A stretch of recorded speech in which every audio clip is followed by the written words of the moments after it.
Hey, this is Dr. Drew, and you were listening to This Life with Bob Forrest and Dr. Drew. Here we are.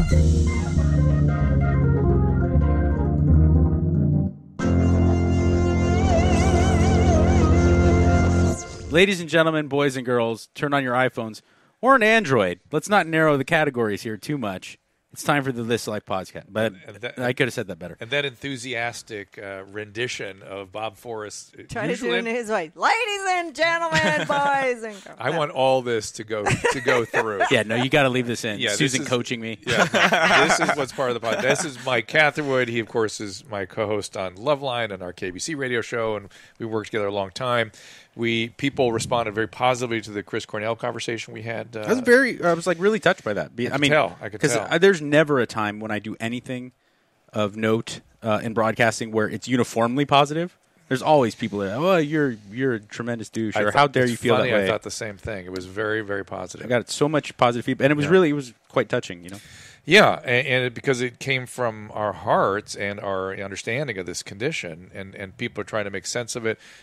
Not only from the standpoint of what happened to poor Chris, but also the emptiness he left in people like you and Nate and you guys explained that in a way I wouldn't have thought of because I'm not from that generation, and I thought that was pretty cool. There's something else I thought about after I had left, and that there was obviously at the time I wasn't the biggest Nirvana fan. I didn't understand it. Mm-hmm. Now like my late 20s I went back and became a Nirvana fan. Yeah. But when I was 15, 14, and Nevermind came out, it was just like, oh, these are catchy songs, but I didn't get it. But when Kurt Cobain killed himself, there was like this genuine sense of bitterness, like he didn't help see. And I know he didn't sign up to be like any voice of the generation or anything, but you got the sense that he was one of these voices of depression and despondency as well. And then for him to kill himself, it was like, let you down. What are you doing here? So Chris Cornell was someone who seemingly. You felt like he rose above the fray. And now we have autopsy, some toxicology reports. You and I'll talk about that. But let me introduce our guest first. Taylor Williamson. Oh, hey guys. Man. In the middle of that uplifting conversation, let's bring a comedian in. A stand-up that needs no introduction, Taylor Williamson, one of the greats. Oh, you're so kind. I'm sorry. Go ahead. I just had a flashback to me being on, I did Loveline like 4 years ago. I was so excited. And I have a theory that I was the worst guest who's never thrown up in the studio. Oh, no. Because who's never thrown up. Whenever, like, what was the Pennywise guy? Fletch threw poo and threw up and did all kinds of interesting things in the studio over the years. Committed federal crimes. Yes, he kidnapped us and held us against our will. But that's a conversation for another day.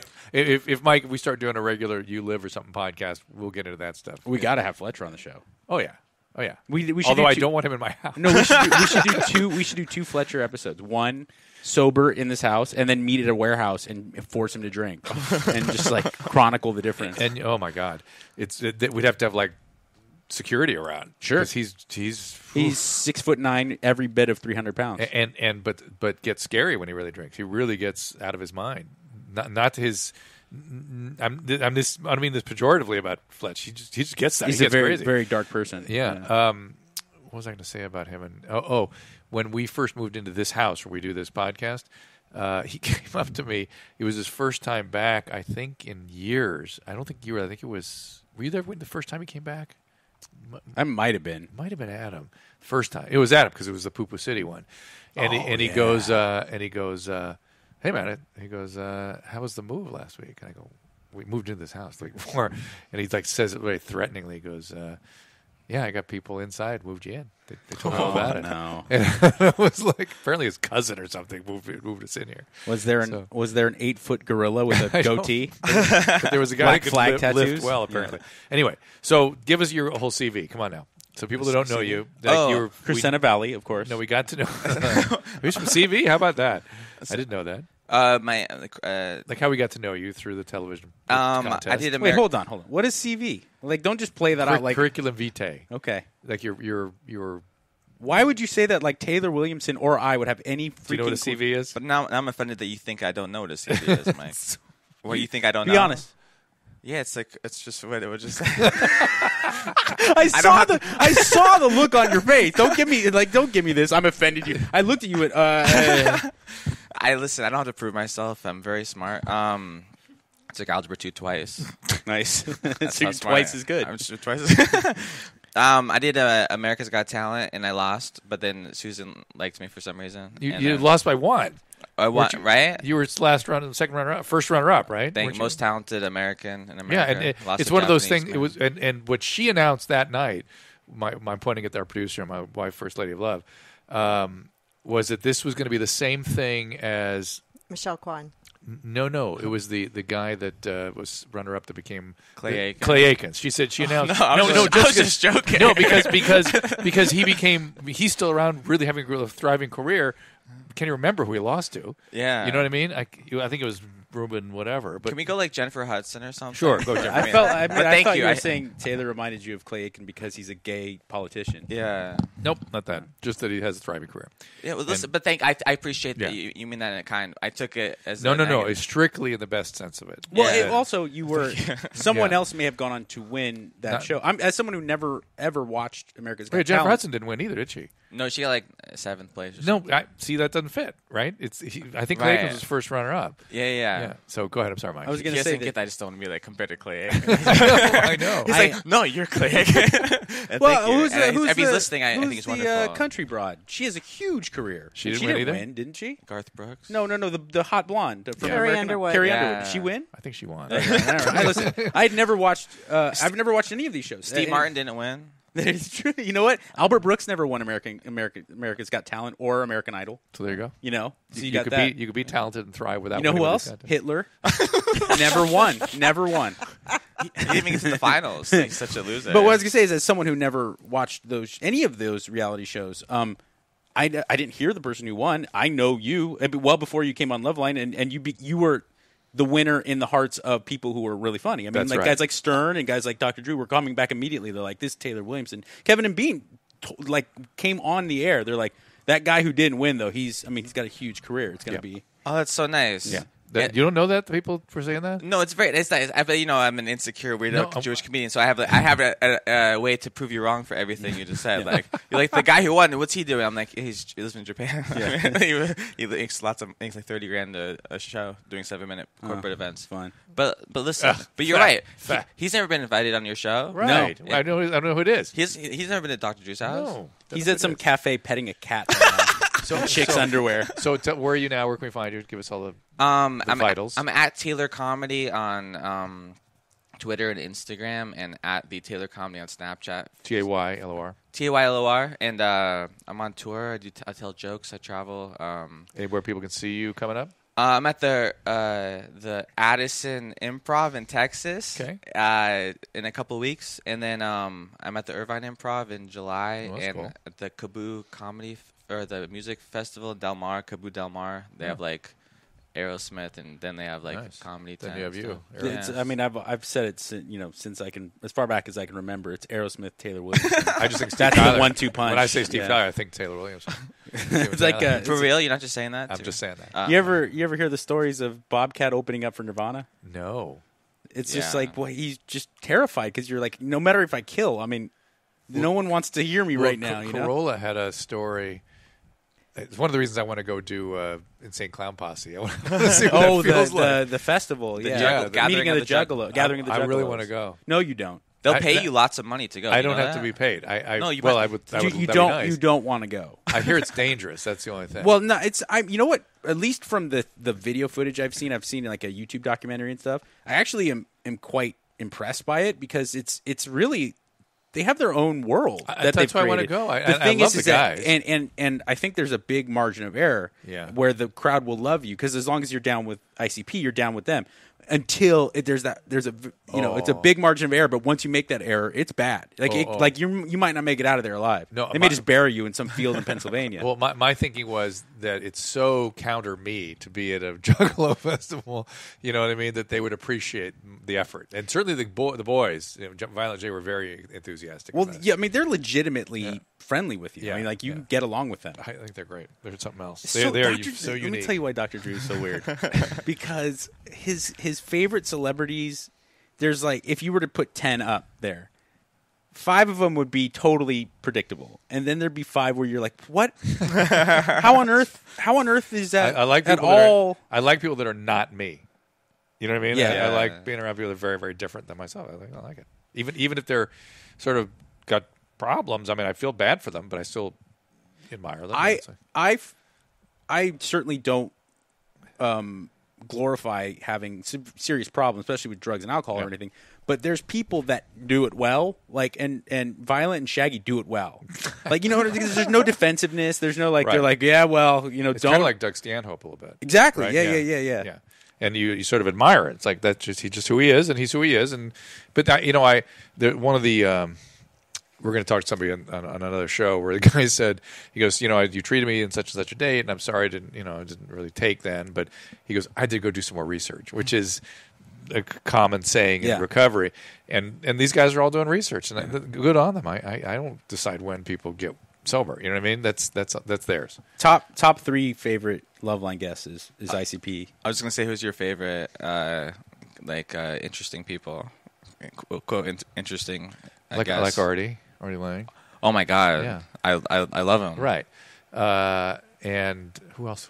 You love Louis C.K.? You'd blow Louis. Yeah, but I don't know him. But you think of people we know that I know that we've had on the show. Nick, you love Nick Schwartzen. Yeah. I was so excited, by the way, when I tweeted I'm listening to your show, and then I'm listening to your KABC show, and then you're like, oh, Taylor just yeah, of course. Well, he's like Zapruder with the jeweler's loop out watching the internet while we're on the air. But I love that you're like, oh, Taylor just tweeted us. Oh, we should have him call in, and then Mike, you're like, no, we don't have time for him to call in. Well, Drew, I have Tourette's. I'm sitting in the Chipotle parking lot, be like, this is amazing. My narcissism rates are going up like crazy. Drew's big Achilles heel in radio in entertainment in general is the same reason why Trump has such problems as president, is that Drew's used to being a doctor where he calls the shots because he's saving people's lives, and damn it, why would you get in his way? He's making the decision. This is a clinical decision. If I feel like I'm going to take an extra hour with this patient, so be it. This is what's best for the patient. So that doesn't translate into radio where seconds matter. Drew's like, well, we can go over by 10 minutes in this commercial break. Have Taylor call. It's even more specific. It's if things are interesting to me, I assume they're interesting to everybody. Right. Then that's, I want to talk to Taylor. I want to talk right now. Let's go do it. Everybody would love Taylor. Let's get touch Taylor. And he's like, dude, we're going to commercial in 2 minutes. All right. So I think it's happening again right now. Yeah, I know. My wife's waving at me. Our executive producer. She's totally fucked up that. She's reminding us that Kathy Griffin is somebody I like and admire and stuff too, and she got herself in a big shitstorm recently. Did you have any thoughts about that? Bill Burr he said it the best. He said, "I think she's trying to be controversial. She fucking overachieved." That's so good. Yeah, thank you. I mean, I don't have any. I have tremendous respect for her and stuff, and this is not hating on her, but the argument people are making is, she's a comedian. She was doing a joke. It went too far. I don't think she was doing a joke, though. Right. And I respect a comedian. Like there are several defenses you can make of Kathy, which is her job is to be offensive and push the limits. And maybe she took this artistic expression more in the vein of comedy than people can tolerate, even though it wasn't a comedic statement. It was an artistic statement, right? Maybe the photographer convinced her to do stuff she shouldn't have done. Yeah, right? sure. And I blame the echo chamber of Hollywood, where Kathy she could easily believe that everybody that I know. Well, I agree that she totally easily could believe that. Every single celebrity, whether you're A-list or Z-list, you have a personal choice to remove yourself from that chamber. There's plenty of... I can go down the list of Tom Hanks, Jeff Bridges, people who make an effort to, whenever they're not filming, they go back into real world and they deal with people as opposed to get off stage and fly back to my penthouse in Manhattan and only talk to the most liberal people who've never left the island of Manhattan ever. Speaking of which, did you see his tweet, the Tom Hanks tweet that made a bunch of traction last week with that building? He put a picture up of and said, "What goes on in this building?" Oh yeah. I was looking right out at that building last real? week. I was in New York, and that building it's in Tribeca. It's in Soho. What is going on in that building? It's a communication. It's like an AT&T building or something. It's nothing. It's no fun. It's right in the middle of nowhere. It's like Wall Street. It's like, but it does look a little ominous. I thought it was weird, like hedge fund orgies. No. Like secret Illuminati orgies. But back to this issue of living in this the coastal bubbles, right? Which is why Mr. Trump got elected, is because people live in those bubbles that create media, totally, and they start believing what their peers are saying and what they're thinking, and that no one else has any alternative point of view. And I could easily see how Kathy not just convinced herself, just thought people would think this was great. Right now, I don't think any of those things. I think, in fact, it's all not good. I don't agree with what she did, but I'm supporting Kathy in the same way I would. This is not a free speech issue, but I would support her in this way. You've heard me give this argument already. The way I would anyone else. The speech you hate the most is the speech you got to support the most, right? So this is, to me, a similar phenomenon, because what I hate more than what Kathy did is the mob reaction to it. The way she was treated by social media, to me, is like unconscionable. It's a dangerous mob out there now that's harming people. This is what happened in France in 1790.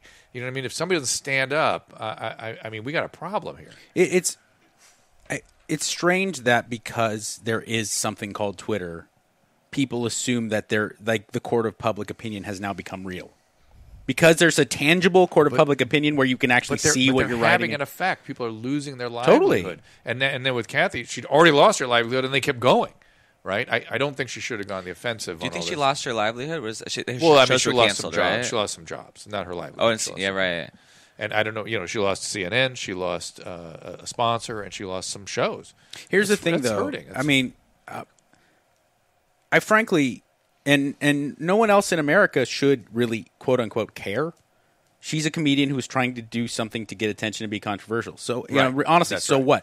what? What I did care about is that she then went on the offensive. How can everybody be bullying me when we're not talking about Jim Gaffigan? We're not talking about Sinbad. This is a lady who has made her career destroying people. She walks around going, "I don't even know you. I hate your dress. You suck. You're fat." Howard Stern's afraid to have her in his home, right? Because of what she'll then say. She's open about having parties, inviting certain people just so that she can get ammunition to then destroy them. Yeah. Come on, what are you doing here with the bullying? Give me a break. And by the way, for once, I thought Donald Trump was rather restrained. I know he was. Yeah, I thought so. He just said, "I'm a little disappointed in her. She should be ashamed of herself." Are anybody saying anything on Facebook Live? Because I'm happy to take feedback on this. Taylor probably should talk too. But this is why I say why I thought I was a horrible Loveline guest is because I forget that I'm on. You just start listening. Because I've listened to you guys forever. Start listening to the show. It's like, oh yeah, this is what. Well, he's a comedian. But I now feel like I have so much to say. What happened in France in 1790? That's my French Revolution. Oh, that's what I knew that. I knew that too. Just like CV. Totally new. I've listed things. There was a guillotine, and the modern guillotine is the lose your job. Right? I see. And I'm fearful that it's going to get more violent, more crazy. But you know what's interesting? The comedians, like you said, like Tom Hanks, Jeff Bridges, people who well, I don't know this standpoint, but. What's my point? Like Howie Mandel, he doesn't post anything about anything political. Right. Yeah. And most of the comedians who played in Middle America, in the sense that every political view would come see them, they don't talk about stuff like that. Yeah. But also because they experience stuff like that. Like Bill Maher or Kathy Griffin, not judging their comedy, but they're pandering to their audience. Sure. They're not playing towards Middle America. I mean, they go to Nashville, but they're playing for the liberals in Nashville. In the same way, Larry the Cable Guy is a character pandering to another demographic. She and Bill Maher is another good example. They do the same. What about Bill's thing? Every single super lib in every town is going to go see Bill Maher when he goes on tour, and God bless him. And same with Kathy. Every gay guy and theater kid in every town is still going to go see Kathy Griffin. Bill's another guy that I disagree with a lot of stuff he does and says, but I still stand with him because he's never inconsistent. Yeah, he's just, this is him. He's thoughtful. He thinks a certain way. He calls out a certain kind of stuff, and I admire his courage in just consistently doing that. He got in big trouble back with ABC. Remember when he said that the guys that flew the planes into the World Trade Center weren't cowards. They weren't cowards. That to me is classic Bill Maher. That's like, why are people surprised by that? Well, and Bill Maher, and I support. I called him when that happened. I called Kathy when this happened. I said, "I'm with you." Bill Maher is an example of a guy who walk it like he talk it. Yeah. In the regard that I remember when Rush Limbaugh and Sean Hannity and the guys like this who clearly are polar opposites of what Bill Maher thinks politically and socially. When they got in hot water for something that they said, he was one of the first people to come to their defense. You can't just start. I admire people that just are super intellectually honest and consistent. But what about the N-word thing he did? Well, listen, Taylor on this.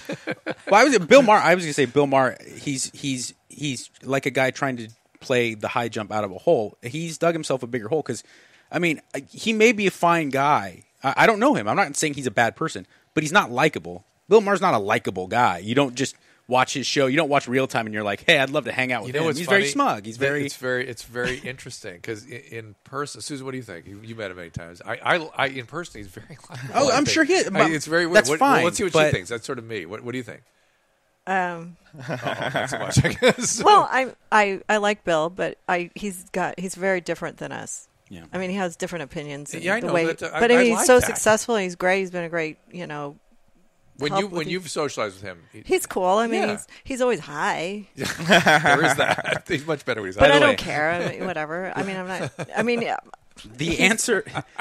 He likes young women. I don't know.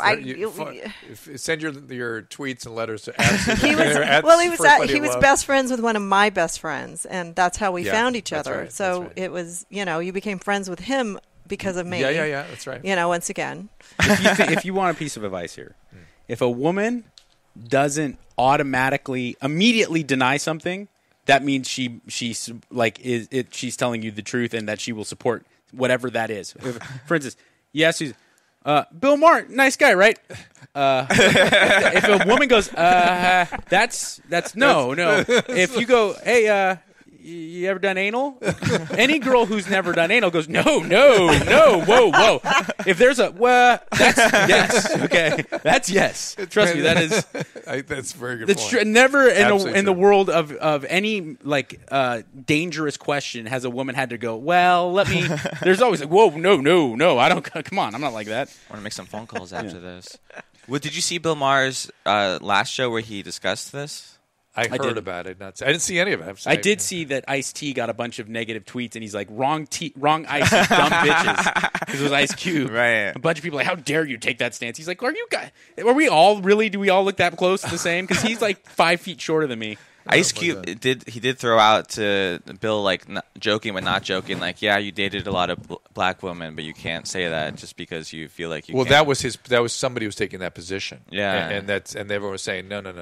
Just don't use that word. Don't use it, especially don't use it casually, and don't use it. And the only defense I could see was he was using it in kind of a weird historical context. That's a title of something, but even that, I have been schooled, my African American friends, just don't. It's a word that it has deep injury. It wasn't really a historical. He was making reference to something that was said in the antebellum South. Doesn't necessarily make it a historical reference. But it's a proper name of a historical thing. You know what I mean? And I still think it doesn't trump saying it. The fact that that's an accurate name. And it's packed with all kinds of meaning, too. I mean, you have to almost explain yourself if you don't use that term. You have to go, well, there are these certain guys that did this. Here's people felt about them, and they were sort of this skin and that. People, I think, know what that name means, but it still shouldn't be. People are also recreationally offended, though. I mean, I think anyone who even watched it on replay recognizes, like, Bill Maher he's not a bigot. He doesn't wish any harm to people because of the color of their skin. He was trying to make a joke, and he screwed up. I mean, it's a live show, and that's a big difference between like Michael Richards just like screaming the N-word at black guys at his crowd. There's a totally. But this goes at the reason I'm supporting Kathy, which is that you're not allowed to make a mistake, right? Or to be schooled on something. My thing always is like, hey, know who your allies are, and if they make a mistake or they misspeak, go ahead and correct them, and happily I would do so if I were allied with somebody. But you're not allowed. Taylor brought up a good point, though. I mean, this is a guy who gets a paycheck to be a stand-up, so I'm sure you have a much more valuable opinion. You make a conscious choice as an artist, as a stand-up, to go in that territory or not. Have you stepped on landmines? Daniel Tosh didn't decide to like all of a sudden wake up and become offensive. He made a choice. Gilbert, Gottfried, and Dave. When you're getting into that territory, you're going to work like that. It comes with certain consequences, I got accused of being racist at a college like 8 years ago. Really? There's just one girl in the front row of an orientation. The first day of school. It's her first day of school. Artie Lang just did an article, but Chris Rock, every 2 years, some famous comedians saying why they don't do college campuses anymore because it's so PC, Right. Yeah. And it was like a cafeteria, 200 kids. I did 2 hours. I stayed longer. We were all having fun. And then I told these jokes in the middle of the set, whatever. And then kids were leaving throughout slowly, but I make jokes about it. I'm not being offensive, but they're like, oh yeah, I have homework to do, or I have a club to get to. It wasn't like I'm leaving on a protest. They're slowly leaving. So then I get an email from my college agent saying what happened, and they sent me like a copy of the email. They're saying you were racist against. Can you tell me what happened? That you were racist against African Americans, Jews, and Mexicans? I'm like, what? At least he didn't hold back. He didn't discriminate. What had you said? Well, first of all, I'm Jewish, and I'm not like, ugh, Jews. You know what I mean? Like I'll make self-deprecating humor. You know. And then I had some joke about... Wait a second. A self-deprecating Jewish comic? Come on. Can you believe it? This is groundbreaking. It was some school in Columbus, Ohio. And like, it was Capital University. I don't know. Shout out. Xavier or something? I don't know. But so then I had a joke that... Columbus. Kent State? Columbus is I think it was Capital University. Ohio State is in Columbus, too. Yeah, I'm not cool enough to go there. Okay, thanks. Okay. My grandpa and great-grandpa went there, though. Oh, weird. Yeah. Florida and Nixon's coming? Is that I don't know. That's in Ohio. OH. I-O, yeah. There you go. They do that. They have to do it. It's like a law. It's weird when you say it when you're in front of a big audience. Their hands go up, too. They love it. It goes crazy. They're not like, I-O. Like, ha, ha, ha. They're like, they go nuts. They're like, fuck yeah. I'm so glad I didn't go to college. I'm like when I hear stuff like that, I'm like, I'm really happy I just bypassed that bad boy. Well, so my joke, and I'm like, deconstructing humor, there's nothing less funny, and like it makes everything sound not funny. I'm not even saying this is a funny joke, but it's a joke that worked that if you analyze it's not whatever. So by the way, I disagree. Whenever I hear chefs deconstruct how they no, I'm not even kidding. Hearing even if it's an musical artist I don't like, hearing how they came up with writing that song, I'm fascinated by hearing how a comedian came up with it. It may not be funny, but it's interesting. I'm riveted by that kind of stuff. Yeah. Okay, yeah, I'm with you. All right, tell us after the break. We'll take a quick break. Right back, Taylor Williamson, Mike Catherwood after this. We are proud to welcome a great new sponsor, Integrity Care Card. This is a service that was started by a recovering addict who actually was a patient of Bob's at one time. Integrity Care Card. It's a refillable debit card that lets you provide financial support to someone you love without the risk of misuse. It's a great idea. That's how it works. Simply sign up. You deposit the funds onto the card, share it. Through your Integrity Care Card account, you can keep track of the spending habits and receive real-time spending alerts and block purchases from places like liquor stores, casinos, ATMs. People in recovery often need help making responsible choices with their money, so the Integrity Care Card is a fantastic way to offer support without denying them the independence they deserve. It's a great parenting technique. Come on now. It's better than cash. Better than gift cards. This is a true debit card that can make a real difference in someone's life. I love this idea. So, if you or someone you know is supporting a loved one in recovery or trying to structure your financial relationship with, say, a child or something, check out Integrity Care Card. Visit integritycarecard.us. Click the banner on doctor.com or call 888-216-4680, 888-216-4680, or integritycarecard.us. This is a great idea. Now, one of the most amazing parts of working in treatment is seeing a number of former patients successfully move on and choose to become mental health professionals themselves. Yes, I've seen it. And the field of psychology is vast, and the need for competent practitioners has not been greater and never been greater. If you're considering this rewarding career, I suggest you look at the California School of Professional Psychology at Alliant University. I've been familiar with Alliant for some time now. I've spoken at their events. It was founded in 1969, boasts an alumni network of nearly 50,000 people worldwide. Alliant has fostered many of today's mental health pioneers, authors, and advocates. CSPP at Alliant University hosts both on-ground and online programs in business psychology, marriage and family therapy, clinical counseling. They also offer an APA-accredited doctoral program in clinical psychology that allows for specialization in child psychology, clinical forensic psychology, and integrated psychology. Faculty is industry leaders. Former faculty includes names like Abraham Maslow, Carl Rogers, Viktor Frankl. Come on now. Those are names everyone's heard, some of the fathers of modern psychology. For more information on the California School of Professional Psychology at Alliant, check the Alliant banner on my site or visit Alliant, ALLIANT.edu. That is Alliant.edu. All right, we're back.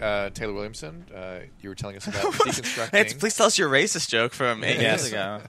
But I had a joke where I said, I lived on a street called Knickerbocker, and like this is a horrible joke, but the joke was bad on purpose. That was what was the joke? It was like, sometimes I'm bored. I like to change the CK and change it to a double G. That's funny. So when people say, what street do you live on? I go, I live on Knickerbocker. Oh.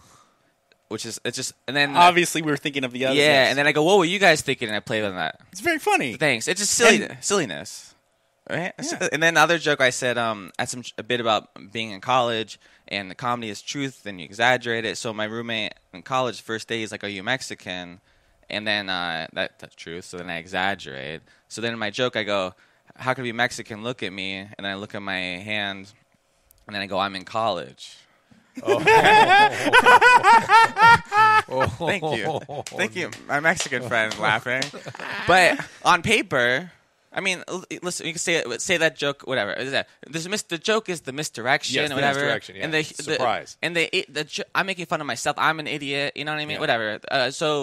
Whatever. But on paper, it's just how could it be Mexican? Look at me, I'm in college. Right. So there's just a whole transcript of just like Taylor's a racist, horrible person, and like, anyways, I haven't gone back. Well, like you said, I mean. You show up to a college in blackface doing the Al Jolson. I totally understand how you get ran off the campus, but that's 9 times out of 10 not what's going on. There's these usually just very innocuous jokes, and I think kids at that age, especially this generation, when you're in college, you think if I get up and protest or if I write some email, it somehow makes me right. A part of the solution, right? And you go, wait, it's hubris. It's absolute hubris. I said it's like saying you're an animal rights activist because you're a hunter with a bad shot. Yeah, doesn't just because you happen to miss all the animals doesn't make you any more, really caring than I am. Can you imagine being in high school or college and sort of somebody's on stage and you start hassling them or leaving? Or I just can't imagine adults at all caring what I had to say when I was 19 years old.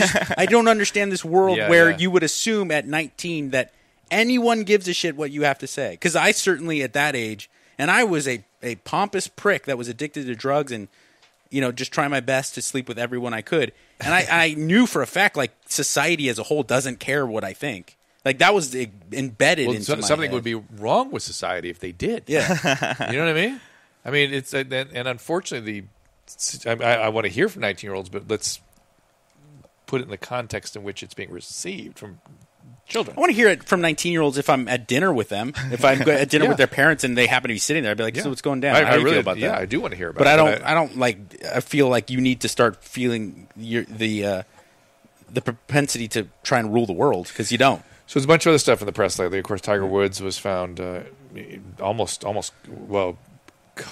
just pre-comatose, really. He was really disorganized. He was stumbling. He was, really obtunded, not unwakeable, but sort of near obtundation. And you have to do a lot of drugs to get that way. That's how I described it, by the way. He was obtunded. Yeah, of course. Stop using all these words I know. CV. Like it's and he talks about hubris. By French the way. Revolution, whatever that is. Obtunded. but he said he was on Vicodin. He also named 3 other anti-inflammatories he was on. And it's funny, my friends that are opiate addicts all go, oh yeah, I used that excuse a million times. I had a medication reaction, which is what he said he had. Of course. Reaction to pharmaceutical medication, which is indeed true. He did have a reaction to pharmaceutical medication. We don't know which ones yet. Because Vicodin will not do that to you, as obtunded as he was, as out of it as he was. He's not drinking alcohol. He didn't admit to any benzodiazepines, which I think you're going to find. That I think what happened was I think he took Vicodin and he's in bad pain and he's got all these anti-inflammatories on board and he took some sleeping medicine and literally sleptwalked, got in the car and drove. It happens. I think that's what happened. I really do. I told you about when I used to be a personal trainer back in the day. I had a female client who worked really hard, and she was trying so hard to get that summer body, and she kept gaining weight, and she didn't know why until one day she got evidence of the fact that she was taking Ambien to fall asleep, and she was eating during her sleep and had no idea. And it was not until she left boiling eggs on the stove and woke up to smoke in her house that she even realized she was doing it. And at least she was choosing dietetic stuff. Yeah, no. But how scary is that you would eat that frequently on a drug? You can do anything on those drugs. That's terrifying. Yeah. Can you rape? Yeah. And then you get away with it? Well, the people argue. Can you? Wait a second. May I? Not that I'm interested. There's a whole conversation about sleep sex. Yeah. If somebody's asleep and starts pushing themselves on their partner who happens to be sleeping next to them, is that rape? Yeah. It's tough. It's a tough Well, one. the reason I asked that, I know it sounds like an odd question, but I'm thinking to myself, if you can get up and we're not talking about she just put some ice cream. She was making meals and not remember it. Yeah. What else would you do? I mean, that's pretty complex stuff to be doing in a like a blackout. We have a call on the hold? Oh, good. We have a call here. Nice. Somebody wants to talk with us. Hold on a second. I got it. Tiger Woods, real quick, the funny thing to me is that they're like, he had a very unexpected reaction to this medication. I was like, not really that unexpected to him, trust me. You take 25 Vicodin and believe you know what you're getting yourself into. Well, but if you take a bunch of Vicodin, you're not going to go drive your car. Yeah. That seems more I mean, ambient-ish. especially, He's had a problem with Ambien in the past, apparently. yeah. I've woken up and then I looked in my cabinet and there was ice cream container in like a carton. Is it a carton? Is that what ice cream in a carton? Sure. It was in the cabinet. Is that a good sign? All melted? Yeah, and then I've woken up like I've gone to sleep with it's terrible stories by the way. They're very quick though. And then I've gone to sleep without a shirt on. I'm really cool. And then very sexy. And then Very buff, yeah, very buff. very thank you. And correct, but it's a fact more than a compliment. Yeah. And then but then I woke up with a hoodie on. But no drugs though. Fascinating stories. But why is this good? I think Drew's being sarcastic. One of our sons sleepwalks too, and he just Is that sleepwalking? Yeah. Okay, so we're going to take a call. So we're going to say goodbye to Facebook because they can't hear the call, so have to listen to the podcast. Is there anybody want to make comments or anything? No, we got to take the call. We're kind of running behind. Thank you guys. Thank you for watching. Arthur, how are you, my friend? Arthur. Oh, hey. It's a huge honor to be talking to you guys. I've been listening to you guys since your Loveline days, which, by the way, that sounds weird. Like, I've been listening to you since your Loveline days. I have a brother. He's living at home. He's older than me by 4 years. He's roiding out, doing a bunch of drugs, prescribed a bunch of stuff. He's getting really aggressive at the house. Uh-oh. My parents are they've had enough. They got the courts involved. State troopers are going to come. Like, he doesn't know any of this, but as soon as my brother's kid leaves my parents' house to go back to baby's mama house, the state troopers are going to swoop in and kick him out of the house. Wow. So, yeah. Where are they going to kick him out to, though? Coincidentally, also accidentally, pure out of coincidence, me and him have the same psych. We both go to the same VA. And so I guess, how do I bring up to my doctor, yo, my brother's roiding out and, smoking hash oil? And how do I keep this narrative or, support my parents? And also, if I ever get a chance to talk to my nephew, years down the line, hey, we weren't the bad guys. We were just, feel really bad. Hopefully your brother will get some kind of recovery by then. But let's talk about what could and should be done. First of all, that you share the same psychiatrist, correct? Yes. Okay, that doctor wants to know this. So you just go, look, you got to know about my brother right now. Here's what's going to happen, and we may need your help. That's all. That's all you got to tell him. And you need to know he's doing illicit drugs, including steroids, and it's making him violent and psychotic. He's a drug addict. And by the way, so now tell me what the medicines are the psychiatrist has him on. He has them on. I have pictures, but I know just from listening to you and my own experience, it's the benzo for sure. Yeah. Amphetamines for ADD. No, see, that's all got to stop. Something, that's all got to stop. All the stimulants. He's going to die, dude. Yeah, stimulants, or he's going to kill himself or somebody else. That's even more concerning. So the stimulants and the benzos he needs to go somewhere for treatment. So that's my next question, which is why don't your parents do an intervention? Why? Have they tried before? Maybe they're scared. Is he that violent? I'm actually super glad that Mike's here because I'm Mexican, and they absolutely they hate doctors. My mom says she has a cure for HPV, which is a shot of tequila and your honey. Yeah, your grandma rubs mango juice in your asshole to cure influenza. Mango, avocado, and cactus, right? Yeah. Some type of cactus, sea salt, and cilantro. Rudy's never been on this show. Maybe we should call him. He might come by, but this is a very serious issue. Yeah. But he's totally right. I mean, it's not different than. There's a lot of ethnic cultures here in America that are the same way. That it's not only the very real Mexican kind of aversion to Western medicine. It's an aversion to anything regarding mental health because that's woo-woo nonsense. You just got to suck it up. You got to suck it up. Well, to some extent, I understand to some extent there's no changing that, but I still put that responsibility to manage that situation squarely in the doctor's lap. And so from my standpoint is bullshit. Somebody's got to step in here and do what's right. Well, and also, it's like if you had cancer and they weren't letting him get treatment. It's like, sorry, we're going to do this. That's the way it goes. You and your family have to recognize it with full clarity that you're going to have to make him very angry to get him to a place of any type of peace of mind. You're not going to do this and currently keep him on your good side.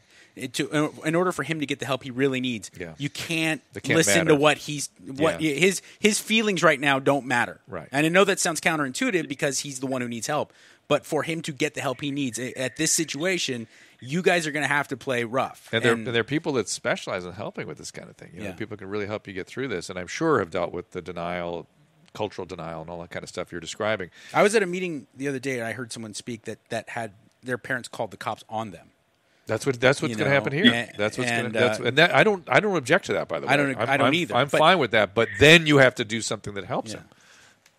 And maybe you. I mean, like, I started going to Al-Anon for my God, fantastic. an old best friend who went down to he went down the painkiller route. Yeah. And I stopped talking to my brother because I saw this coming. I already saw he tried to like approach me to be like, "Hey, dude, you want to like do some testosterone?" I was like, "No, no." Well, let's not rush to judgment. That's Mike's favorite drug. How much is he doing, by the way? Because some of this may be a steroid psychosis. I have no idea, but like my parents, like there's two extra layers of complication. He has an AR-15 in the house. Oh no! He's got so like I just like snooped around a little bit in my parents' house, which by the way, he's living for free. My parents are feeding his kid. Of course. He's collecting unemployment and benefits, and he says he has no money. Anyway, we found vials and vials and syringes. We found like shards of like shards of like it's almost like if Psycho Mike didn't get in recovery and live with his parents and had like that no shame of like, "Mom, get out of my testosterone." That's pretty much mine. That's how I deal with my mom and beating off, still to this day. What? Oh, you don't know that? Well, explain to Taylor real quick. Hold on. We have a very serious call. We'll deal with that Arthur's later. good-natured about it. Yeah, I mean, I am not one who's ever going to speak out and say that roid rage is going to be the cause of all this problem, but it certainly helps. Well, no. I don't want to misstatement. He may be in a roid psychosis and roid rage. Yeah. That may be the immediately dangerous problem. He's also a severe drug addict. Yeah. But even though he's 30-something and still living with mom and dad, he's relatively young as far as his entire life goes. Yeah. And just to understand, Arthur, because you definitely sound like a guy who's way ahead of the average galler talking about a loved one who's got an addiction problem. Yeah. You're going to Al-Anon, but when time comes to actually, put into action the call of duty here with taking care of your brother, you're going to piss him off. I don't think enough people, when it comes to requesting a intervention or really drawing the line in the sand when it comes to their loved one with addiction, they're still in the back of their head this idea that you can do it and be friendly, and it's not like that. You got to really piss them off, Yeah. Well, me as his little brother who's picked on his whole life, for me, I am foaming at the mouth to piss him off. Yeah. And but at the same time, I talk to my partner a lot. It's like I got to also cool it because I think for me, I'm thinking so much about my nephew, who's also living with us, and in the middle of all this chaos. Because by the way, his mom is also a severe addict, and she's up the painkillers route. And I just want my mom to not feel like she has to live with this asshole every day. Yeah. So that's my number one. Well, it's so good that you're setting your priorities in all this, because you can't control what he does or does not do. So you ought to have those priorities straightened out, including considering things like custody of that child for somebody else. I'm just saying, just for the time being, at least. But it sounds like a situation where it's so dangerous. It's probably right just to get him out of the house and away from that weapon. What's that? What about the guns? So I say get him out of that. Well, that's why the state troopers are coming. Don't they clear out all the guns when they... Well, it's a little more complicated than that, but get him out of the house, get him away from the gun. That's priority one. That's priority one. Yeah, because if they're legally owned, it's hard. You can't just take You have to then go. Prove taking a guy's dog. Then you got it. And by the way, do not forget to tell the psychiatrist you talked to that piece of this story, that there's an automatic weapon available. Because he might kill himself there, too. Well, he might. It was steroids and stuff. You can start getting paranoid. And stimulants, other people who you start aiming the guns at. That old aphorism, speed kills. I talked to the guys that, I remember that 60s, like speed kills was this big aphorism. I talked to the guys that developed that. Strangely, their names were Smith and Wesson. Really? Isn't that weird? Yeah. And they said that Smith was the guy I was talking to, and he said that they didn't mean that it killed the users. It meant the people on speed killed. That's really what they were thinking about. It's the most corrosive drug to the culture around it, without question. And to the human soul in a weird way, right? I've said this many times in many different shows, that every drug is going to have its fair share of negative people and forces around it. You know, when you get into drugs, illegally obtained drugs, there's going to be some negativity. Nothing compares to meth. Yeah. The violence, the gross, just the corrosive decay of human spirit that surrounds methamphetamine. And if I could give a little sidebar here, Orange is the New Black portrays that pretty well this season. My wife and I watched it last night, and one of the thrills of my life, they gave me a shout out. Nice. I saw that on Dr. Drew. She was stealing stuff out of the pharmaceutical. I didn't quite get the kind of. It had to be a white girl. She didn't want to get addicted Two because she saw it on Dr. Drew. Yeah. Nobody with colors fooling around with meth. That's all the white girls in your Aryan blood. Yes, the white girls were all. Well, there's a sort of some overlap with the Hispanic girls, but there's the white girls were doing the math mostly. Sick, but the pharmaceuticals was everybody. Hey, Rudy, how you been, man? Let's go get some scante from Popeye in Apple Valley, dog. You know that white boy? You don't do that anymore, do you? No, I mean every once in a while, I work a double shift. Oh, come on, we had to have it for SAG Girl for a while there. I was putting it in her food, dog, so she lose her fupa. Now we're posting this tomorrow. We need to know if our caller wants. Should we block out his name or whatever? By the way, Susan's not amused by Rudy. No. I'm sorry, Rudy. I'm sorry. Listen, this girl's all business. We should probably let Arthur. Yeah, Arthur. No. We're two things for Arthur. A, we'll maybe blank your name out. Would that be helpful since this thing may go up tomorrow? This podcast. This thing, the state trooper thing. I think that's all that's going down Monday, Tuesday. My nephew's leaving tomorrow, so I would like to. You guys can block my name, but I'm definitely going to replay this for my parents and my brother and be like, hey, Dr. Drew and Psycho Mike said this. Okay, and then number two, what more can we do for you? Because you're in the right space. Both Mike and I are saying that you're way ahead of the average person with this kind of a burden. And good on you for going to Al-Anon, taking care of yourself, setting your priorities. But the one piece that's missing for me in all of this is the peace and love, so to speak. Is that it's one thing to cut a loved one off when they're unmanageable and way into their disease. If you can do it still with love in your heart, which is hard when somebody's on a violent rage. Hell yeah! But the best for him is if you can keep his well-being also in mind. Is that Mike? That is 100% the goal. It's like D-Day, not like the first Iraqi invasion. Yeah. There's nothing. You think those guys stormed the beach because they wanted to kill and murder and violence? No, they were doing it because they knew the overall good that was coming. There was a humanitarian movement. Now, of course, it got nasty, but it was a humanitarian ideal. And it might get nasty, get in your brother's crosshairs. He's in a terribly violent and probably a dangerous state. But the goal here is to get him to a place of sanctity, and that should always be the prime directive, right? When you're dealing with your brother's health. If you can get him into treatment, if you can, whatever you want, if ever, he wants help, it's there. Here, let me say this: if you're going to play this especially your mom, I was going to say your parents, but especially your mom. I get it. I'm a parent. I went through it with my parents.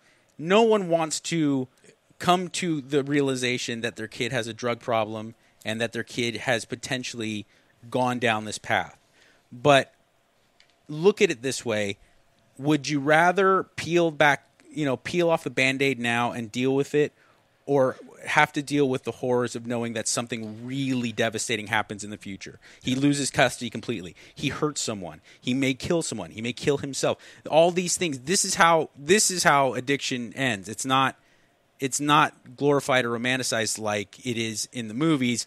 that is inevitably where it's going to go. And so would you rather? It doesn't stay the same. Would you exactly? It gets worse. Would you rather you swallow the medicine now and just admit that your kid has a drug problem and deal with it, or would you rather have to swallow the much bigger gulp of medicine 10 years from now when he goes on a shooting spree in the middle of the Grove? Could be next week too. Right. But and maybe take your mom with you to an Al-Anon meeting. All right. Yeah. And I was just gonna say, I already kind of knew what you guys were going to say, but it was really awesome to hear you guys say it so that I can play this back to my mom, my dad, my brother. All right. And I only have one last thing. It's I heard Dr. Drew before, when you handle kids with parents who are addicts and stuff, the part that breaks my heart the most is my nephew. And what do I say to him later on down the road when we start talking again? You're going to be saying you're going to be saying one of two things. You're going to be saying, Daddy's got an illness and he's getting better and he's taking care of it, and that's all the kid wants to know is that he's taking care of it and getting better. He doesn't care if he sees him in 6 days or 6 months. He wants to know that Daddy's getting better and taking care of it. And he's taking care of it because he loves you. Or you're going to be saying, Daddy had a horrible illness, it's fatal, and that's what happened. And all right. Those are sort of the two things you're going to be saying to your nephew. Just the way it goes. Yeah. In either case, you got to make sure he understands nothing to do with you. It's a bad illness. And say, one of these days, kids, you're really going to know how to party. Yeah. You are going to be a I'm champion. hoping he joins a punk band, gets a little bit out of control, but then comes back with it. Pulls it back together. Yeah. Not funny. All right, my friend. Thanks. All right. Really, our heart's with you and your family. It's tough. Very tough. It was awesome talking to you guys. Thank you so much. All right, Thanks, buddy. man. Take care.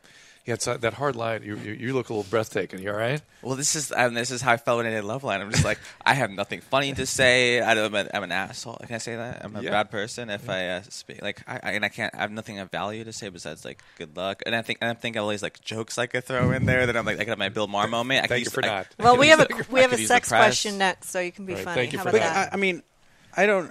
Maybe I have a distorted view of it because I hosted Loveline for a long time, but gallows humor in those situations actually can be really appreciated. You have no idea how backstage the caretakers have to joke with themselves to keep their sanity. But it's different because you're I have it for my own stuff. I have for I think that's where Bill Maher was wrong. He made a self-deprecating joke, but he's not an African American person. Right. You know what I mean? His family weren't house slaves. Right. Yeah. That's what I have. But you made a Mexican joke and you're not Mexican. Oh, but I'm racist. It's funny though. It's funny you bring that up. Is I put up a picture of my daughter and I picking strawberries yesterday, right? Yeah. and of course, I didn't even bother me one bit, but people are making the very kind of low-hanging fruit Mexican jokes about working the fields, right? And I was thinking, why is it that's okay, open season? Yeah. But can you imagine if it was if I had an Asian friend and he got in a car accident, you better believe it's going through my mind. I'd be but I'm not putting that on social media because I'd be well, who knows who reads this? Okay, I could really rub someone the wrong way. We got another call coming up. It's Katie. Katie, you there? Well, yeah. Hold on 1 second. I have to hang. Bye, Arthur. Bye, Arthur. It is interesting that the people who it's okay. An Asian comedian has said this to me that Asian people are the only people you can make fun of while they're in front of you without going, "Hey, is it okay if I say this?" And it's really messed up. Yeah. I don't know. I went to a high school that's 80% Asian, so I mean, it's very strange. But also because the inter-Asian racism is so funny. Listen, you want to hear a Chinese guy talk about a Filipino, and you're just whoa, slow your roll. Ali Wong has a great joke about that. I forget what her ethnicity is or her husband. Chinese. But she's Chinese and Vietnamese or something. She goes, I'm Korean. No. She goes, I'm Chinese and Vietnamese, and my husband is Cambodian and Filipino or something. It's fantastic because we spend all of our time shitting on Koreans. All right. Hispanic same way. So we have Katie. I know. They're Nicaragua versus El Salvador versus Colombia. It's all lots of You didn't know this? No, I was in Japan last year, and I was with some Japanese people in the car, and as you do in Japan. And then there's all these people who are Asian who are just in the street, just keeping the car from moving. And he goes, Chinese people. And I'm what is happening? Okay, we have a caller. Okay, racism. Katie, you there? Hello. Hey, Katie, it's Hello. Hi. Dr. Drew, Mike Catherwood, hey, baby. Taylor Williamson. Hi, Katie. I'm told I can make jokes during your questions. Yeah, so don't pay any attention to Taylor. Thank you. So go ahead, Katie. What's happening? Well, I was calling. I guess I have a Loveline question for you since Mike is there. Yes. My husband and I have been married for 10 years. We have 4 kids, 3 together. I have a stepson. We still have a really active sex life, you know. Nice. I would say, we managed to make it work with 4 kids in the house. But in 10 years, I have never been able to climax with him. And so I can climax on my own if I'm, doing it myself, but it doesn't matter what I try with him. And we've tried, I would like to think that we're very open about sex, and, we've tried lots of sex toys and clitoral stimulation during sex, and lots of things that we can think of, lots of different positions, and in 10 years it just has never happened. And so just to be clear, wait, hang on a second. So no orgasm with oral sex? I hate oral sex, and no. Well, that's the problem. I don't like how it feels, and he actually enjoys giving it to me, and I actually really don't like how it feels Isn't at all. Isn't it unfair universe? The guy who loves munching box, his wife hates it. But maybe there's a technical issue here. You know what I mean? Maybe she doesn't know what's required, and he doesn't know how to do what's required. You know what I mean? Have you considered divorce? That's what, when I tell my girlfriends I don't like oral sex, they usually either say there's something wrong with you, or he's not doing it right. He's not doing it right. Yeah. And that's usually the 2 options I get, which are not good options. I don't like either of them. Is there any truth to maybe the fact that because you guys have made it such an issue, and it sounds like your husband's understanding and loving. I mean, he wants this for you. It doesn't. Yes. He's not like we used to take those calls on Loveline where the guy was just a dick. She's I've never orgasmed, but he hates when I bring my vibrator in the bed and he won't allow me to touch myself. And you're like, what do you mean he won't allow you? Afghanistan? But it sounds like your husband's invested in your sexual health as well. Maybe mentally you guys are so hyper focused that it's like killing the vibe. You know what I mean? The anxiety about it. There's no kind of like organic spontaneity to the sex because you're so hyper focused on. And why can't? I think that's true for me. I mean, like for example, with our first child, we had trouble conceiving. So we tried for 3 years to conceive our child, and when you're trying to conceive and it's difficult, like sex. No, I don't know that. I'm Mexican. I don't know difficult to conceive. It becomes a sort of a technical chore. You're sort of doing I breathe on women and they're pregnant. It almost kind of feels like that now, where it's been 10 years of unsuccess. So now it's just, for me, it's like, it kind of does take the joy out of it a little bit. Okay. Because so that's I'm so focused on wanting the end goal, and I don't ever get there. That's something to pay attention to. And then what about doing what you do on your own with him there? That voodoo that you do? And slowly moving him, and sort of so he can see what it is and know what that is, and sort of move him into the equation. I mean, that's what we've been doing. And honestly, it just kind of, after 10 years, feels kind of lonely, just because I feel like I'm just masturbating in front of my husband for 10 years. You know what I mean? Right. No, I get it. So, but that's what we've been doing. And he tries to get involved, and sometimes I'll try and have him, like, touch me while I do, while I do that and stuff like that. But, anytime he's involved, and like honestly, what I usually do is kick him out of bed and say go somewhere else, and I'll just be by myself. Well, because anytime he's involved, it takes longer, and I get frustrated, and like it just it's harder. What I was going to say is that have him, you guys, next time there's a sesh, really put aside some serious time though, like so the kids are all asleep or whatever, or even a weekend away, so that you can put in a couple hours. I know that sounds crazy, and it is. That's like 40 sessions for me. But put in all the time to do 90% of it to stuff that isn't even sexual touching, massage, or just quiet. Just let him massage you, oils with the whole thing. Don't touch his Schwanzstücke, and he shouldn't touch you. And then when it comes time to for you to just do it yourself on your own apparatus there, have him stay with you and massage your shoulders and kiss your ears and stuff, so that it's not... So you're connected. Yeah, don't be like, okay, honey, it's time for us to deal with the clitoris. Touch my left lab and I'll touch my right, and then have it be more like, let's just continue the massage you're giving to me on my back while I do My business. So Sharon Sugar, Susan did. Sharon Sugar, so you saw Young Frankenstein recently? Is that what happened to you? That's one of those that does not doesn't get go old. away. So a lot of 70s comedy. Tell me what you think, Taylor. It does not age well. Dude, I made a girl watch Young Frankenstein with me, and I think I ruined our relationship. Because I was like, this is the greatest movie of all time. That's enough to break up with. It's hard to sit through, but it's so good, though. But it's so not, good. Though. Colin Quinn says that he judges a relationship by how the girl's reaction to Confederacy of Dunces. If she reads it and says, I didn't get it, dumped immediately. Or if he cheats on her on his honeymoon. There's that. So I want to make sure we're not missing something, Katie, which is you have a sexual trauma history of any type? No, I don't have any sexual trauma or anything like that. Any abandonment? Yeah. Hey, wait, hold a second. We got married when I was very young. How I was old? 19, so he is the only person I've ever had sexual experiences with. That's why.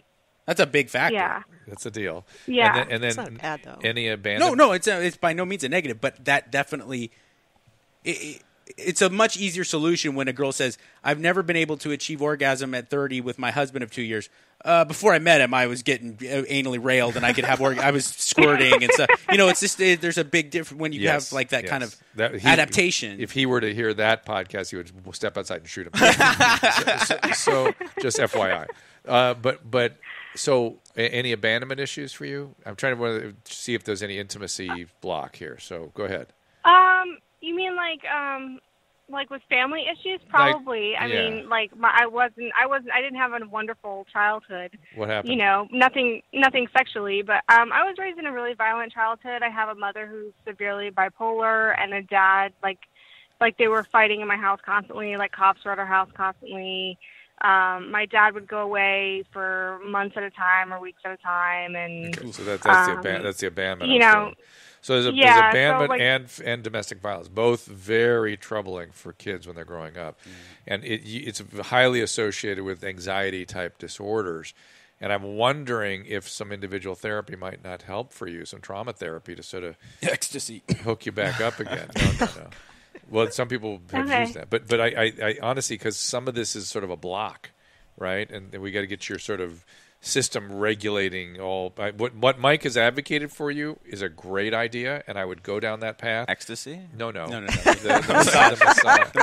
massage, everything. But if that doesn't work, then really, that it leaves a mark on people being sort of not just abandoned, but also being witness to domestic violence when they're growing up.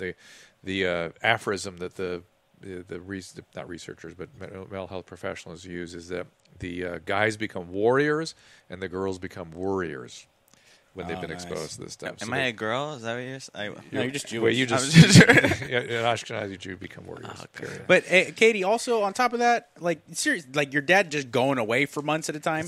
Don't normalize that. Yeah, that's insane levels of abandonment. Yeah. I can't imagine my parents were just like, you'll be good. Yeah. Now don't minimize that. Yeah. You've been through a lot, and I don't mean that to say like, oh, you're broken. What I'm saying is like, be kind to yourself. Also, you had 4 kids in a decade. Yeah, that's way intense. Yeah. Physically, that's hard on you. Yeah. Emotionally, I can't even imagine. I have 1 kid, I can barely hold it together. So what you've been through at a very young age is tremendous. Maybe it's just that you and your husband both need a breather. Emotionally, spiritually, psychologically, just like, hey, hold each other's hand and say like, we got to press the reset button on our emotional state, because 4 kids in a decade at 29, by the way. Yeah, that's how old's the husband? Well, I'm 30. He's 31. Okay. All right. Well, listen, Katie, I hope some of that helps. I really appreciate you contacting us. It's nice to flex these muscles again with Mike around. Yeah. I think I helped a lot. Well, Taylor, but I might have one more quick question for Katie. For ananother caller, but Katie was amazing. Yeah, Katie, thanks so much, and keep us posted. Thank you. You sound very hot too. I don't know if that helps. Thanks, Mike. So Thanks, Katie. So you were also we're going to tell Taylor your situation with your mom and your personal habits. I grew up in right close to here. By the way, the dog is farting it up big time. If you guys notice. Thanks for sharing. You know what I love about dogs is that they, I was watching the NBA Finals. Elite athletes have a basketball face, or guys. Eddie Van Halen has a guitar face. When you're doing something intense, dogs. The same face they use when they're sitting on your lap cutting farts is the same face the dogs on ESPN2 at 3 a.m. when they're leaping off a bridge to catch a frisbee. It's the same face. They're just like stone faced and like, watch me leap. It's so funny. But I like that dogs require you to announce that there was a fart in the room too. Well, it's taking my breath away. I'm well, sure when he lays in that position, it usually means he's aiming very relaxed. right towards me. So. My mom. I grew up pretty close here in like a really old house, and there was no locks on the doors. So my mom would just walk in on me beating off in my bathroom so much that I just, instead of being embarrassed, I would start yelling at her. Like it got to the point that I was like, "Listen, Mom." I had this conversation with my mom. I was probably like 17. I said, "Listen, if the door is closed on my bathroom and I'm in there for more than 1 minute, I'm shitting or I'm beating off. Either way, you are not welcome. So just go ahead and just take that as a sign." His poor mom's coming in with towels. Towels. It's like, she's like, "Oh, sorry, honey." And my mom's like 4'11". But do you start screaming at her? Yeah, I'd be like, "What the fuck, Mom?" Oh, God, you scared I'm the dog. beating off, Mom. I'd be like, my dad be downstairs like, just laughing. Okay, so we have Taylor on the line. Okay, Taylor, you there? I'm right here. Yeah. Hey, Taylor, thanks for getting with us. Very funny, Taylor. Same name humor. That's what's happening. Oh, fascinating. And hockey, too, you know. And I'm a hockey player, too. Well, no, Bob is going to a hockey game today. Oh, right. Okay, Taylor, what's up? So I'm doing a hockey camp up in Bale in a couple weeks, and I was wondering if I could get some advice from you guys, like if there's such a thing as too much protein powder or sports drink while I'm doing that, or how old are you? Advice for not dying. 27. Our basic advice, I'm channeling my inner Mike here, is that 26 you shouldn't eat anything other than lots of water, a carefully balanced diet. But how much? He could do creatine. I'm not sure he should do that. You know what I mean? I can't reasonably say don't, but at the same time, it's certainly not crucial. The protein powder isn't going to do much of anything. I'm sure they feed you. Yeah, just eat more protein, more food. Your body will convert what it converts. Is there too much protein powder? Well, protein's not great for your kidneys over long periods of time. Yeah, but they've done studies that show not that big was a deal. I know. The real damaging kidneys they did were like sick people. Right. It's not buff 26-year-olds. Well, here's what we've noticed that in people with end-stage renal disease, we can hasten their demise by burdening the kidney with protein. So they extrapolated back and said, therefore, it must be bad for kidneys, and that's been in the vapors forever. Really demanding things like hockey, especially if you're going to go hours and hours a day, 2 or 3 sessions a day, Fluids, like at a camp.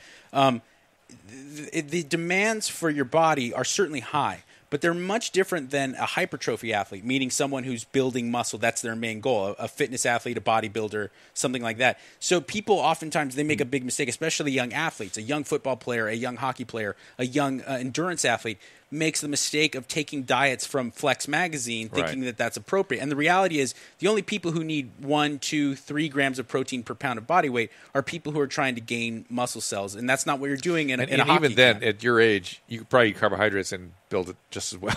Your body your testosterone will put it towards muscle. Make sure you get plenty of water. If you want, even pack some electrolytes. Hydrolyte. That stuff Hydrolyte I'm using I'm a big advocate for fluid replacement. It's great. So are they the fizzy pills? Yeah, they hold up. There it is right there. That's the jam. Those fizzy. What do they call that when it's fizzy? There's a word for it. Effervescent. Effervescent. CV. Effervescent. Tablets. There's this right there. Electrolytes is a really good idea. Yeah. For athletes. I remember people calling into Loveline, and you get mad when they'd be like, "I'm trying to gain weight." And you just be like, eat lots of food, eat lots of peanut butter sandwiches. Yeah, leave me alone. That's sort of what we would do, right? Remember? Well, the same people who they say, "No, you don't understand. I eat so much, I can't gain any weight." They're lying. They don't know what eating a lot is. Yeah. Are the same people who go, I had this guy email me the other day. He's like, I'm 250 pounds at 5'6". I need to lose a lot of weight, but I've been following a 1,500 calorie a day diet for the last. And I go, no, you haven't.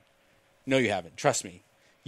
Everyone, even elite athletes, grossly underestimate their caloric intake and grossly overestimate their output. And people be like, I burned about 1,200 calories at the gym. I go, no, you didn't. 1,200 calories is a very hard hour-long row. A very hard hour-long row. Yeah. That 215 for every 500 meters. If you get 500 or 600 calories an hour, you're doing okay. And so I always like have to deal with it on either of two ends. I get the 17-year-old football player who's like, I eat like crazy, I just can't gain any weight. I go, no. Eat like crazy means you're on the verge of vomiting four times a day. All the time. Yeah, that's what I tell them. I said, eat till you want to vomit all the time. And deadlift and squat, like, those are your best friends. They're like, what do you bench, bro? I go, it doesn't matter. Yeah, but that's not a smartest answer. Eat till you vomit. No, that we mean it. We mean because the people who really have trouble gaining weight don't eat a lot. Yeah, really don't. Or need to eat even tremendous more. Ectomorphs. That's what I call it when you're super skinny. You can't gain weight. That's a thing. But they'll be like 3 square meals. They're like, I eat like crazy. I was like, no. Like everything you drink is whole milk. That's what I mean. And every time you drink it, maybe add a little heavy cream. Eat a bucket of fried chicken to wash it down. Like that's what you got to do when you're that guy. Yeah. All right, listen, Taylor, we got to go. Mike, thank you for sitting in for Bob. It was been fun. Should we say goodbye to the caller? Yep. And thank him for Bye, coming? Taylor. Thank you so much for calling. Appreciate it. Thanks for having me. Thanks a lot. You guys live? Bye, straight Taylor. Wait. I'm straight. What? No. I'm not. It's the Clay Aiken thing. It's just like. Oh God! Can we? There's gotta be some. I'll be Ruben Studdard. Can I be? Did he win? He won. Oh, yeah. Is he dead? I don't think so. You can be Michelle Kwan. Can I be? I'll be. Does she get second place? Michelle Kwan, yeah. She's or Nancy Kerrigan. It's got to be a better option than like Michelle Kwan. I mean, respect to her. She's a wonderful. But like I'm a man, you know. No, second place. But she was a huge star. The best second place, America and Vietnam. The point that's is the best second place ever, right? The point is that America not having one that did not prevent you from having a thriving career. Very important. You're so kind and supportive. Thank you. Sure. Hey, I was really excited you won because I chose you way early when it was you were in the top 10. Right? I was so excited when you messaged me too. I got know. a tweet. I was a big fan. You guys not anymore though. Not at all. I don't watch TV as much anymore, but I'm too busy working. You may have been number 2 on America's Got Talent. You're number 1 in my heart. Really? Yeah. You really mean that? So, and for me, you have to watch all through episode 9 of Orange is the New Black. You're such a pompous dick. You're just like, oh, it's not episode 9. I go, oh God, a year before I get there. No, just binge it. Drew says, like, where do you think I have 9 hours on my hand to binge it? When did we start? We've gone pretty quickly through it. I know your kids are 25. Yeah. And you just have that ability. You're right. You work 900 hours a day for 2 days a week. No, they were the ones pushing the binge too. Yeah. So I'll have to start season 1. That's like 7 years of my life. Oh I don't know well, how that works. I don't know about that. But I'm happy. That's a task. I hear it's a great show. It is. It's well written. I was at Jason Biggs was at the Passover I went to, and he's not Jewish. God, I forgot that he was even in the series. He was at the very beginning. Is Jenny Mullen Jewish? What was he doing at a Passover? This is a very random. Just a family friend. LA show. Well, it's, this stupid LA stuff. But like his wife's sister married a Jewish guy. I love Jenny. She's so like cool. I love her. But because Gary Marshall passed away, everyone was saying that he's the most famous non-Jewish, Jewish-looking guy alive right now. He is quite Jewy for a non-Jew. But he's like I am. Like, yeah. Gilbert's very. Oh, he's a Jewish. Is he? Oh, come on. Gilbert Gottfried? I'm thinking of someone who's like, you're like, how is it? Oh, Corolla.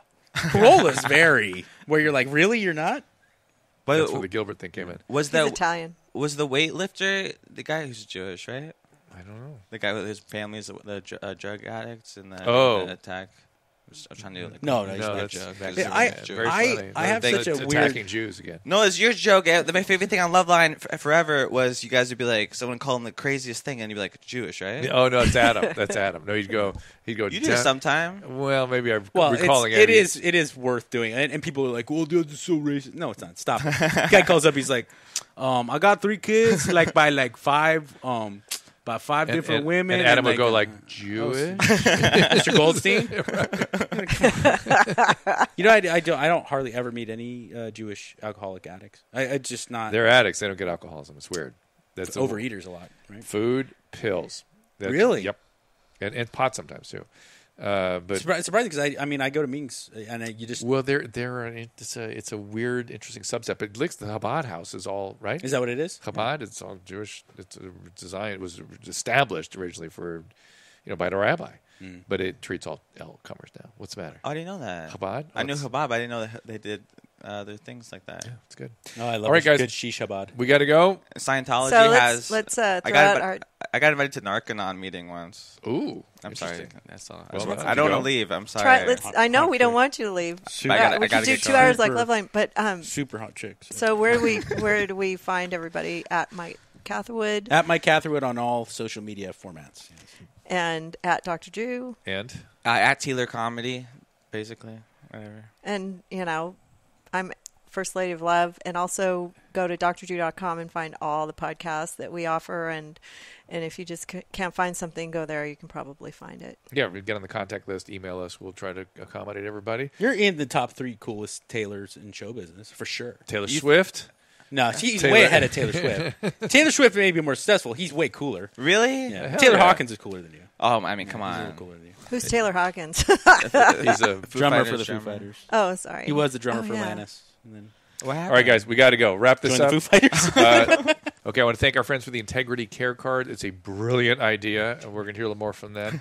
It's, again, a way you can give somebody support financially, but control and monitor how they use that money. Give them a credit card. Yeah, they can't buy alcohol or go to ATMs or bars. Just a brilliant idea.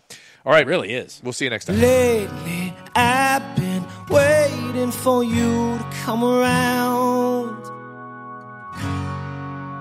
I've been wishing, fishing for somebody, dishing what you're talking, friend. And it's 3 a.m.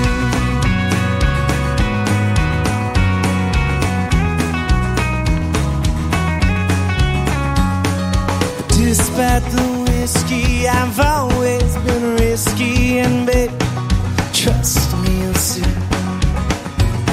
I'm not the kind of guy to give life a half try. And if you went back in time with me, there's ghosts and there's secrets, but you don't need to hear this. So let's stick with the spirit for now.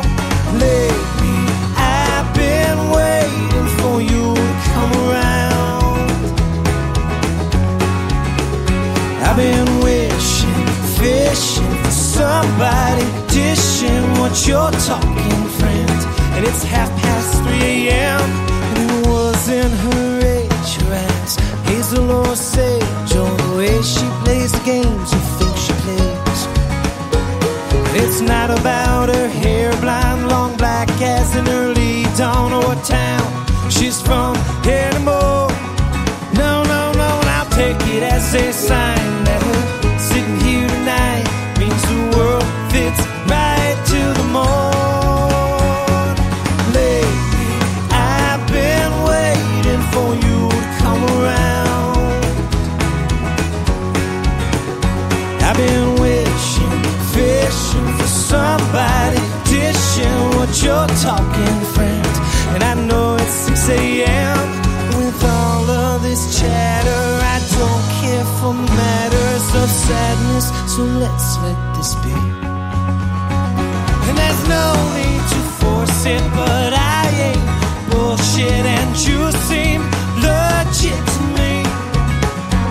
So I'll take it as a sign that you smiling here tonight means that maybe for a while I won't be alone.